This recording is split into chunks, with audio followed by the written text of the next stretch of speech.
ఇంకా రత్నాలయం అండ్ వర్గల్ అమ్మవారి దర్శనాలు చేసుకొని రిటర్న్‌లో అలా షామీర్పేట్ లేక్ దాటేసి ఓఆర్ఆర్ కొంచెం ముందుకు వెళ్ళామో లేదో ఒక పెద్ద ట్విస్టే జరిగింది. మా బస్‌లో డీజిల్ అయిపోయింది. డ్రైవర్ దగ్గర స్పేర్‌గా ఇంకో క్యాన్ కూడా లేదు. ఇంక చేసేదేమీ లేక బస్ అలానే ఓఆర్ఆర్ పైనే పక్కకి పార్క్ చేసేసుకోవాల్సొచ్చింది. వేరే ఆప్షన్ లేదు కాబట్టి మా అన్న అండ్ బస్ డ్రైవర్ కలిసి డీజిల్ కోసం వెళ్లారు. ఇంకా ఓఆర్ఆర్ పైన వెహికల్స్ ఆపకూడదు కదా! సో మేము అలా పార్క్ చేశామో లేదో పోలీస్ వెహికల్ వచ్చింది.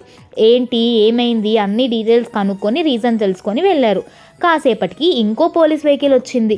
ఇలాంటి అనుకోని సిచ్యువేషన్స్‌లో కావాల్సిన ఎమర్జెన్సీ కాంటాక్ట్ నెంబర్ ఇచ్చేసి బస్‌కి ముందు కాదు వెనక వైపు నించోండి సో దట్ వేరే వెహికల్స్‌కి తెలుస్తుంది ఇక్కడ జనాలున్నారు అని చెప్పారు. మళ్ళీ కాసేపటికి ఇంకో పోలీస్ వెహికల్ వచ్చింది.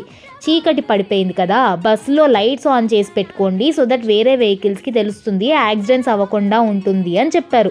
ఈలోపు అన్న వాళ్ళు డీజిల్ క్యాన్ తీసుకొని వచ్చారు. ఒక 1.5 అవర్ వెయిట్ చేశాం కదా వితౌట్ డీజిల్.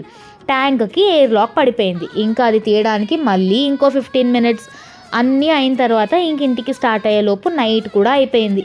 అలా జరిగింది మా ఈ చిన్న ట్రిప్ ఎప్పటికీ గుర్తుండిపోయేలాగా.